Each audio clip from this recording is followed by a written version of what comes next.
Welcome to the Catalyst Sale Podcast. Many of us struggle with sales. This could be due to a lack in confidence, comfort, just not wanting to be salesy. We want to help our customers. We know we can, but we complicate the process. This podcast is designed to help folks like you improve at sales through process, practice, frameworks, and thinking. This is Mike Simmons. I'm the founder of Catalyst Sale. This episode is brought to you by the Catalyst Sale Game Plan. Head to catalystsale.com/traps for more information. Liston Witherill joins me today. He is the author of Serve, Don't Sell and the host of the Modern Sales Podcast. Liston, thanks for joining me today. How are you doing? I'm good. How are you? I'm doing awesome. So we have not yet had a chance to cross paths other than just the brief conversation that we had beforehand. Can you share a little bit of background of yourself? Like, who are you? What do you do? Why do you do it? Those basic things. Yeah, who am I? So my name's Liston Witherill. I'm the founder and creator of Serve, Don't Sell, servedon'tsell.com, where I help professional service providers sell their expertise, right? So one thing that I find is a lot of experts, so consultants, marketers, designers, people who do really high-end expert service delivery, they're great at a thing, but they don't necessarily know how to market or sell it. And that's what I help them do. So long before I did this, I grew up kind of in and around technology, family businesses. I was building computers as a teenager. And so I was always kind of in the service business, right? The sort of B2B services. And I went to grad school, got a degree in environmental science, and I worked at an environmental consulting firm where I led business development and marketing for them. Not a huge firm. We're about 8 million or so when I got there. And while I was there, I got to see how we sold and marketed ourselves. And I got to see how some of these experts were oriented towards marketing and selling themselves and how they thought about really a huge stark difference in how they thought about selling the services versus providing the services, which I found strange because one is necessary for the other, right? I can't sell the service or I can't provide the service if I don't sell it. And sales could really be an extension of the service we provide. And so I've been obsessed with this question for a long time. How do we build trust? How do we help people make great decisions? Even if it's not to work with us, that's fine, right? And that's the way I see sales. And so that's a little bit about me and how I got here. So in environmental science, what are some things that you could apply from an environmental science perspective to the sales profession? Are there some connections that you can make there? Well, how much time do you have? The main thing that I think about with environmental sciences and how it crosses over to sales, but also business generally, is systems thinking, right? So you can think of the environment as planet Earth, or you could think of the environment as your city, or you could think of the environment as a piece of your backyard, right? And so one of the first questions we have to answer when we're thinking about environmental science is, how do we define the environment? What's in this system? And then what are the variables and factors that influence how the system works, right? So in sales, one of the things we would think about is, for instance, what is lead flow, right? This is where like calculus would come in, where we'd ask, what is the rate of new leads coming into the business? What percentage of them should we be addressing or not? You know, which ones are actually a fit to work with us and which ones should we just get rid of as fast as possible? You know, another variable within that system is, what other choices do people have? Another variable is, where do those people come from? Because someone who comes to me from a referral obviously is going to be quite different than someone I reach through advertising or someone I reach through a piece of content that got their attention and said, Liston knows what he's talking about. I want to talk to Liston. That's a higher quality lead than someone who I bought off of a list, right? So that's the main thing that I think about is, how can we picture our business as a system that has inputs and outputs? And then, you know, we can get into stocks and flows and all kinds of other things about systems. But this idea of really understanding what is the system, what variables influence how the system works, and then what leverage do I have to affect those variables? That's how most directly apply what I learned. So why do sales folks struggle with a lot of these concepts around kind of like systems thinking relative to sales. And there are a lot of similarities here when you start talking about designing for solutions and isolating for specific variables and taking a scientific approach to just addressing the sales challenge. But why is it that sales professionals or professionals in general struggle with the idea that sales really is a science, or you can apply science to sales? Yeah, so I was going to challenge you on the sales as a science bit, because I'm not totally convinced of that, partially because there's a sample size issue. So I've written about this before, where you'll hear people like maybe like you, maybe like me, right, who make these claims about how someone should do something. And I can tell you what my experience has been, and I can tell you that it's worked or not. But the only really way to make sales a science is if I'm like running the sales team at Salesforce and I have 50,000 data points or something like that, right? But anyway, why do people struggle with this? Well, I think it's actually, I've never thought about that. I'm curious, I'll turn this back on you. I know you're the interviewer and I'm the guest, but what is your opinion on that question? Because I have a few different thoughts. Yeah. So I think the good pushback in there about from a specific perspective, where you start to say, look, we'd love to have all of these data points. The reality is it's tough to get all of those data points depending on the scope of your business, especially if you're in an emerging market and you're building from 0 to 1 and you're just trying to test things out. But my opinion on this is that doesn't mean you can't apply the scientific method to the work that you're doing. And but that I agree with. Yeah. So go in there and say, hey, this is what my hypothesis is. This is what I want to test. I'm going to work to isolate for specific variables. So you're applying science to this challenge. Now, I'm not a scientist. I don't walk around with a lab coat. My degree is College of Liberal Arts and Sciences. So I guess from that standpoint, there's science in the degree, but I don't have a PhD. I'm not a biologist. I've not spent the time working on environmental sciences. It's not my background. However, I enjoy the idea of testing things. And those tests start with a question. If you can isolate for specific variables, your tests you can get to a point where you can start to say, when I do this, this tends to happen. I should do more of this. Or if I don't want that to happen, I should do less of it.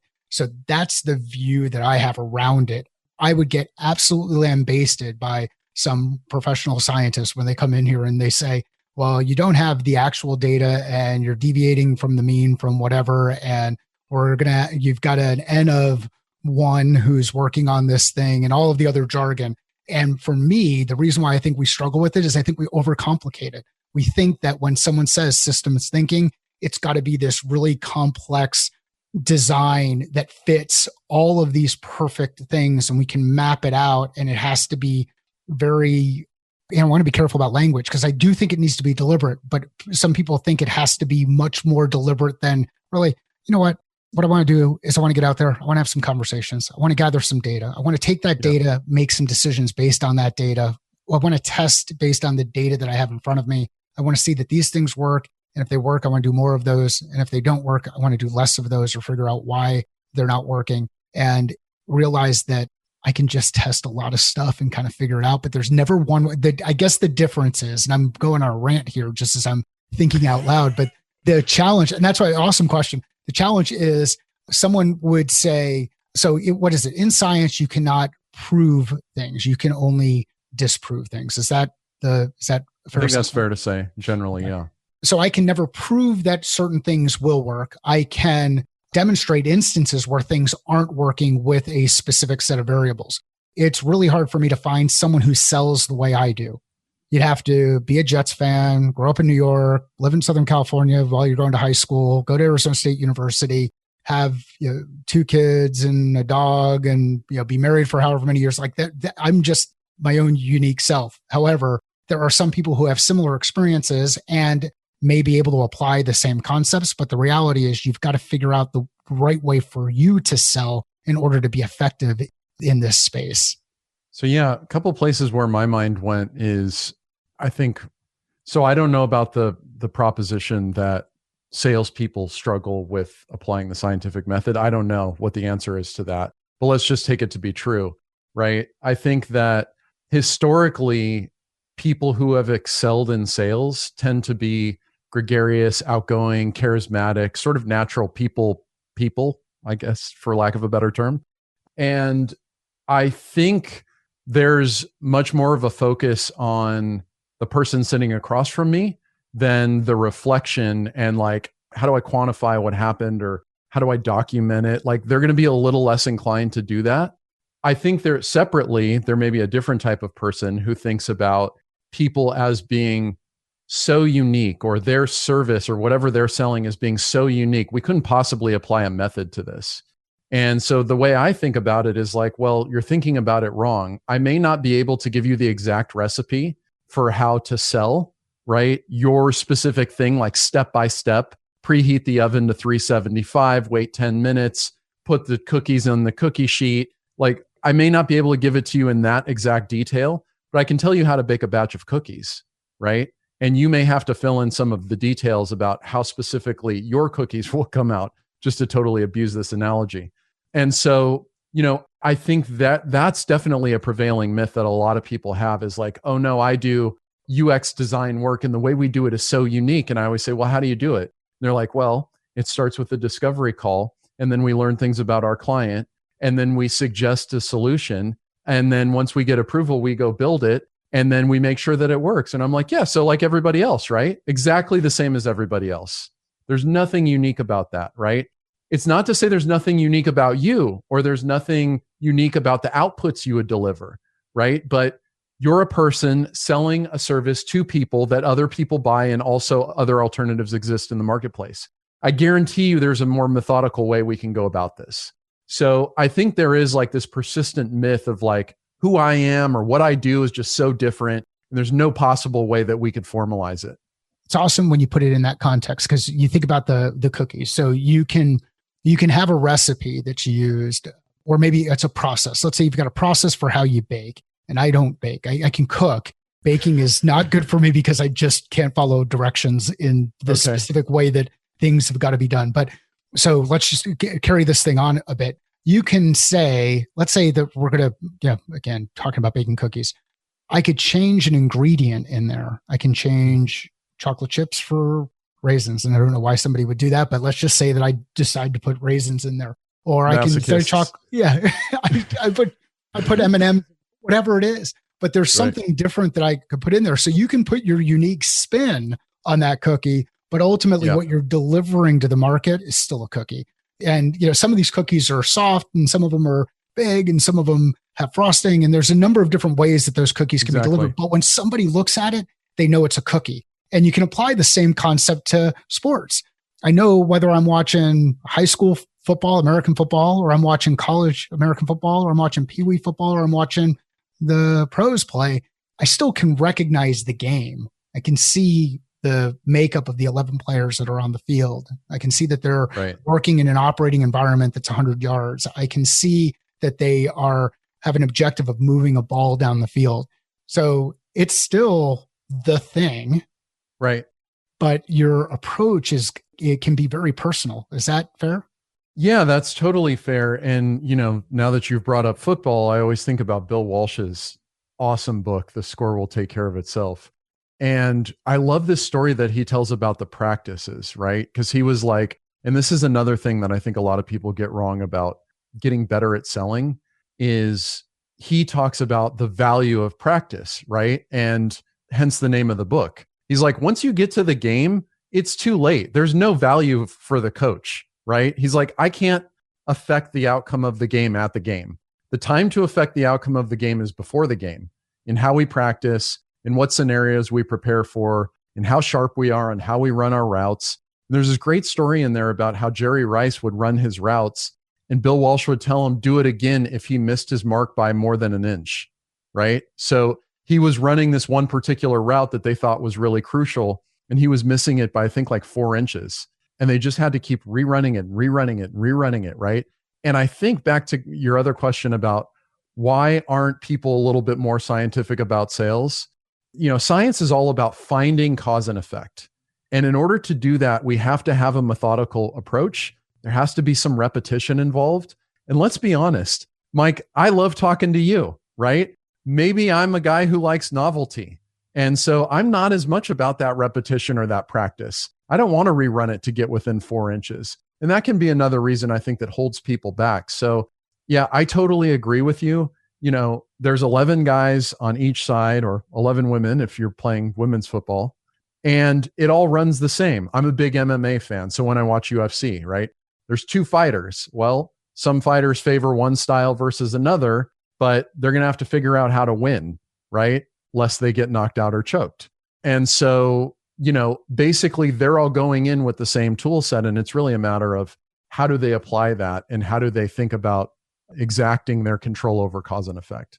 So let's talk about practice and application, because I think this is a really, really neat thing to go through. There's some people who will just go and they'll just say, you know what, I'll just show up. I'll just show up and I'll just start doing. And then there are some people who will actually go through and put in the reps, and they might work with a coach who can help provide some level of guidance and direction, and something that can help them level up their capability when it comes to getting better at sales, getting better at gathering product requirements so that they build better products, getting better at whatever these things are. Why is it that we struggle with, do you believe that people struggle with practice? I do think they struggle with practice. And I think one of the reasons is they don't know how to practice or what to practice, or like what would practice even look like. And so, let's talk about discovery for a second, just to make this really clear. And by discovery, I mean the meeting or call in which we're trying to uncover our client's motivation to change. So what problems are they dealing with? What possible solutions might work for them? What have they done up to now? Those kinds of questions. We need to figure that stuff out. One of the problems that people have with those discovery calls is they think, again, every client is so different. I'll just show up. I know what I'm doing. And sometimes you get wonderful information. And it's like, the home run, or like, the hot streak in basketball, where it's like, I just couldn't miss that night. And other times, probably more often, right, you show up and it just went okay. And other times it's terrible, right? And so what explains the variability? Well, I think part of it is not having a process. You could have sat down and thought about, what are those core questions that I need to ask and have answered in order to make a faster decision about whether I can serve this person or not, and how, right? And so, one of the things I would do for practice then is to go through the thought exercise of writing out the questions and asking the questions and imagining what might they say, right? How can I then tweak the question for it to be a little bit more effective?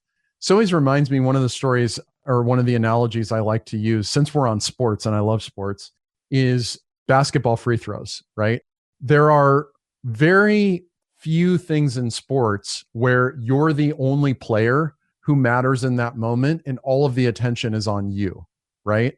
And basketball free throws happen to be that moment. In a team sport, it becomes an individual moment. It's rare in sports that happens. Well, if I'm a professional player, by the time I get to the game, there's 20,000 people screaming at me.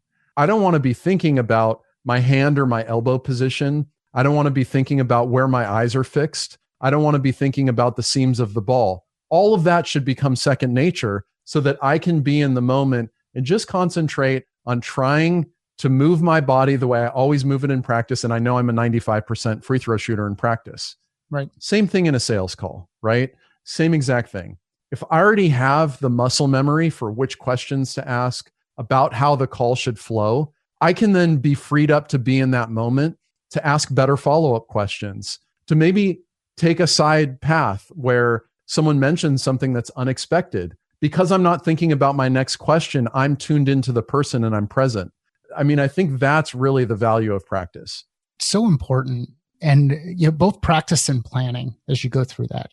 If you're designing for a specific set of outcomes, like at the end of the call, we expect that maybe we want to get to a couple of next steps, or we want to make sure that we've gathered enough information, or we want to do whatever that thing is, whatever that outcome is that we're shooting for in the call. We're designing for that specific outcome. And for whatever reason, we're moving down the path that helps us get toward that outcome, and we find ourselves in a different place. And I think a good way to look at this, one of the ways I look at it is we're driving. So if I'm driving from Phoenix to LA, I know that I have to go through Quartzsite. I know that I have to go through Blythe. I go through Riverside. if for whatever reason I find myself in Albuquerque, I'm in trouble. I've gone the wrong way. But Yes. that trigger for me allows me to kind of figure out, did something change? And I think about it when let's say I grab my dog's leash and I just drop it on the floor and walk away. He'll kind of look at me like, what happened to you? Like usually when you grab the leash, it's time to go on a walk. And now you just dropped it on the floor. I've completely broken the algorithm that's going on inside his head around what should happen next. So as you're talking through this, it helps. What comes to mind is if I plan properly for these calls and I go through and start going along in this direction, I could realize pretty quickly if things aren't going the way that I expected, then something's changed, something's wrong. I've got to take some time and pause and assess the situation and figure out where do I need to go next. Is that fair?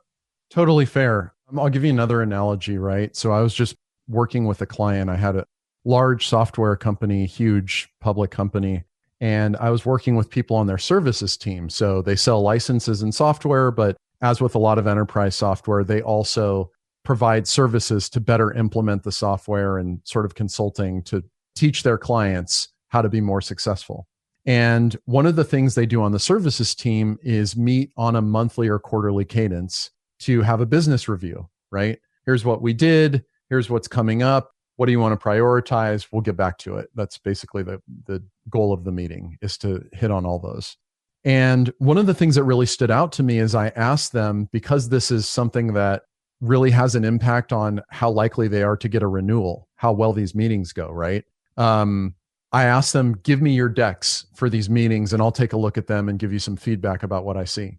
Well, I got, I think, 4 decks and they were all different. They all presented differently, different information, different order. Sometimes it was like totally focused on the client. Other times it was totally focused on me and what I'm doing. And my message to them was, if you don't have your team presented in the same way, there's going to be no way for you to optimize this process, right? What we need is a control. What is the thing that we think is going to work the best? And we're going to do it that way. And then we need a variant, right? Back to the scientific method. And then we do that for a month. And then we go, okay, did that work or not? Was the control better or was the variant better? And why, importantly? And then we figure out why that is. And then we do it again. And we keep doing that. And that's how optimization works, right? So I think that a lot of people are having that problem in terms of their approach because there's just too much variability. And so we can't pinpoint, back to cause and effect, we can't pinpoint what it actually is that's causing our success or our failure. So one of the things that we had talked about just before we turned the mics on, and there were a couple of points today where I thought there might be a pretty good segue. And then we moved on in a couple of different directions. So I can't bring it right back to it. But one of the things we wanted to get into is the discussion around ethics in sales. Yep. Why is it important to discuss ethics in sales? Yeah. Why is it important? Well, for a lot of reasons, right? So I primarily work with business owners. And so I think first, let me contrast morals and ethics, right? Okay. Morals are sort of like cosmic forces for what we think is right and wrong.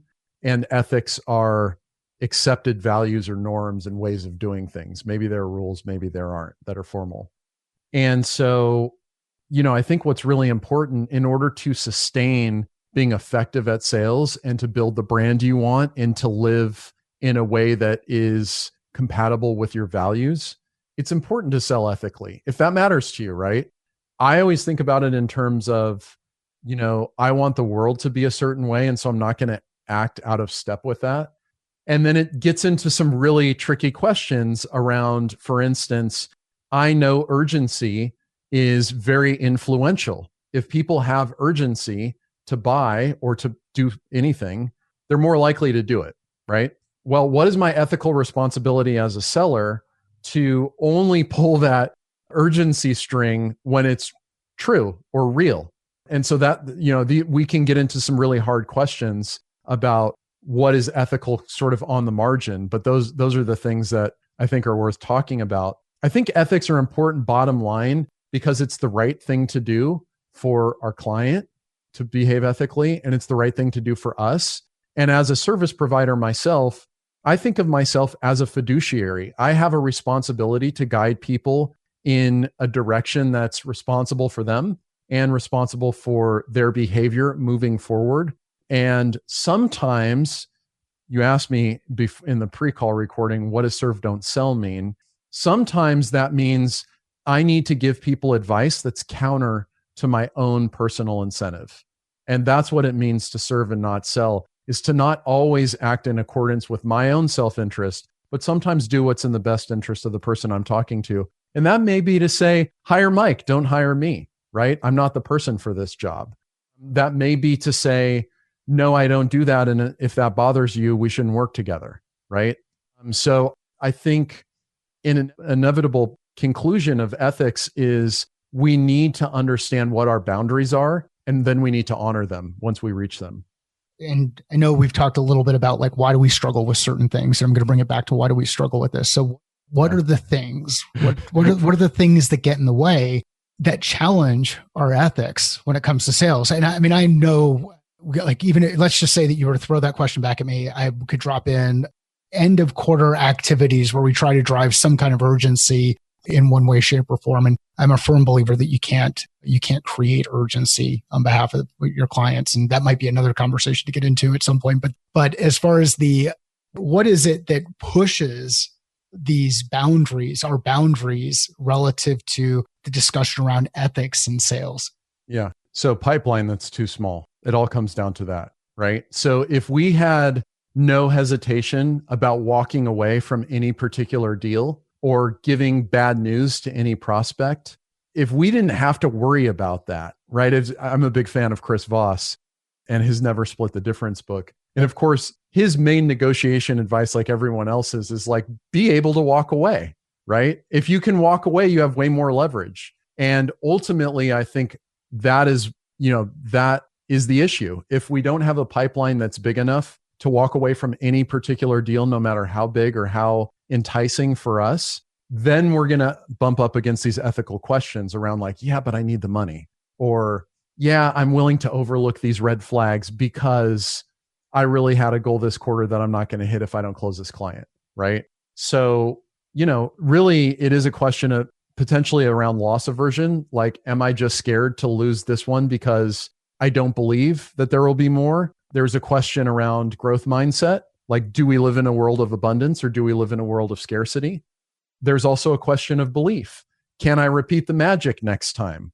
And so I think all of those things lead us to some of these ethical challenges. But what I find is if you have a bigger pipeline and you have more financial security, then it's going to be a lot easier to honor your ethics.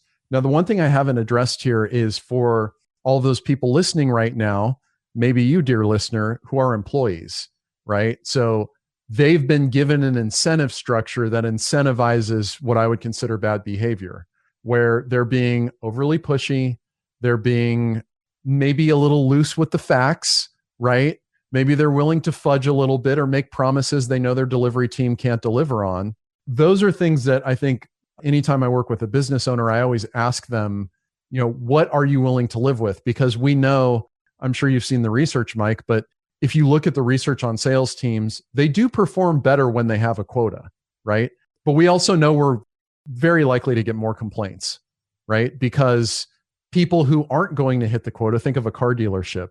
I don't know if you know how that works, but at the end of the month is essentially when they get paid out, which is why the best time to buy a car is near the end of the month, because that's when you're going to get the best deals. And so, that's when the bad behavior is going to start, is when I'm up against this deadline, right? You say we can't make people buy or give them urgency or manufacture urgency. I think we can, but sometimes that has negative ramifications on my own company because of the quote I've given, because of the timeline I've given. So I think that's another legitimate reason worth talking about. I don't know that there's a great alternative to it, but it depends on your business model, because in some businesses, I'm actually a fan of getting rid of those types of incentives and maybe do discretionary bonuses instead. So I want to expand on this a little bit more, and the difference between ethics from a business perspective versus ethics from an individual perspective. Right. What's your view? How can we create better alignment between those two? And what happens if there's not solid alignment between the ethics at an individual level and the ethics inside the business. We talk about that a little bit. Sure. Yeah. I think having a clear understanding of which values your company has that you don't want to honor, I think would be the place I would start. I'd also suggest, and this sounds like so much like sort of the bad rap of millennials of like having to work for a company that lives up to their values. But it is true. Like if that really matters to you, then you should probably not work for a company that doesn't live up to your values, or at least most of them, right? And which values are you willing to trade off on or not? What you do have control over always is your behavior. So one thing you can do is walk away from the job. Another thing you could do though is say, you know, my manager tells me to do this thing. I think I can get results without doing that, and then go try it, right? Whatever the alternative is for you. So I think it's, you know, Mike, it's been a while since I've been an employee. And so typically I think about this as like, well, just don't do what you don't want to do. And I remember what it was like as an employee. You can't always do that. And that's, I think, really, really difficult. I don't have a magic bullet for that other than if you can avoid doing those behaviors that bother you, then avoid it. And if not, it may be time to look for something else. I think that's a key takeaway here. Like just start asking yourself that question. And there's a couple of questions you can ask. One of these questions is, you know, what's important to you? Why do you do the work that you do? How do you like to operate in the environment that you operate in? This should happen both at a business perspective and at an individual employee perspective. And there should be high levels of alignment inside the organization around these things. If there's not that alignment, what you're doing is you're creating a significant amount of friction, and that friction can create conflict, and then things get out of balance and people start doing things just because, hey, maybe somebody won't pay attention or it kind of feels right now. And then ultimately that costs so many other areas of the business. I think about a situation where I'm a new customer acquisition rep and I pull some of those strings to get a deal over the line and get a deal done. And I pass it over to customer success. And now they're responsible for implementing this. And now the expectations that were set by the account executive are way off of what the organization can deliver. And let's just put it into another situation. Let's say that account executive no longer is with the business. They know that they're getting ready to leave so that they do what they can to close business. If you're in one of those situations, I can't imagine anybody who's listening to this podcast would be in that kind of a situation. If you're pushing through deals for your own good and not for the good of the business, not for the good of the customer, not for the good of the folks that you're working with, then you've really got to check yourself and ask yourself, are you doing the right thing? And I think this is a good transition into this serve, don't sell. And I know you started talking about just a little bit before, Liston, but so serve, don't sell. What does that really mean to you? So, like I said, it really means to me acting in the interest of our client, even if it's against our own self-interest. And there are lots of ways that that manifests in service-related businesses, right? In what I do and what you do and all the other professions I mentioned. I think if you feel compelled to act unethically, it's a sign that your marketing sucks, right? I'll just be very blunt about it, right? Because it means people aren't coming to you on a regular basis and asking for your help or trying to engage with your services. And so, you know, part of serve, don't sell is giving people great information that can be transformational, even if they don't hire you. And the pushback I get on that is, well, my expertise is the value. And it's like, partially, but your main value is how do you apply that expertise to an individual client, right? How do I bring that to life so that it has maximal value to them? You, dear listener, can go read all about my serve, don't sell method sales process on my website, but you're still going to have some questions about the particulars of how you apply it, right? I can draw that route for Jerry Rice, but the way Jerry Rice runs the route may be slightly different, even if he hits all the same marks. So, you know, to me, serve, don't sell really is about having a service-based approach to both your marketing and your sales in order to acquire not necessarily more clients, but better clients who will pay us more. It's awesome. The thing I'd add on top of that is if you find yourself in that situation, even with the market, let's say you've got a marketing problem and people just aren't finding you, or they're not aware of it, they're not raising their hand. If your ideal customer profile is off or doesn't align with the it doesn't align with something, then you're probably trying to force a square peg into a round hole, I think is the right way to look at that. If you're trying to force this square peg into a round hole, you've got to ask yourself, why is that happening? Is it because my ideal customer profile has changed and I need it to change to do some things? And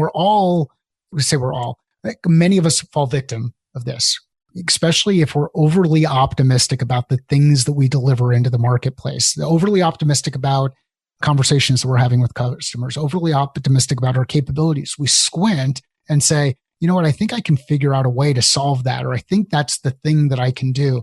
And really, you've got to be more deliberate about how you make those decisions and what you're willing to accept. And this is why this discussion around ethics is so valuable. You've really got to go back through and constantly challenge yourself. What do I do? Why do I do it? How do I do it? Who do I do that for? How has that changed over time? If it's changing over time, why is it changing over time? It just comes back to asking these questions. Liston, this has been absolutely awesome. Thanks for the conversation. Where can people find out more about Serve, Don't Sell, find out what you're working on? Where should people go? So they should just go to servedon'tsell.com. That's the best place to find out what I'm up to. I also have a YouTube channel that you can check out. And on servedon'tsell.com, if you're interested, there are some free trainings related exactly to what I'm talking about. And I'll get way more actionable about specific sales fundamentals that you can put into place. So just go to my website. It's all there if you're interested. And if you love podcasts, which you probably do, you can check out the Modern Sales Podcast, which, Mike, you're also a guest on. So I'll take that as an implicit endorsement. Awesome. And I will add links into the show notes. Liston, this has been awesome. Thank you. Thank you. Liston, that was awesome. Thank you. Please check out Liston's work and don't miss the episode where I join him on the Modern Sales Pros podcast. We'll include links in the show notes. If you know of someone who'd benefit from hearing this discussion, please share it with them and let us know via Twitter or LinkedIn. I'd love to hear how you're applying the lessons learned and the concepts we discussed today in your role. Sales is a thinking process. How are you thinking differently about yours?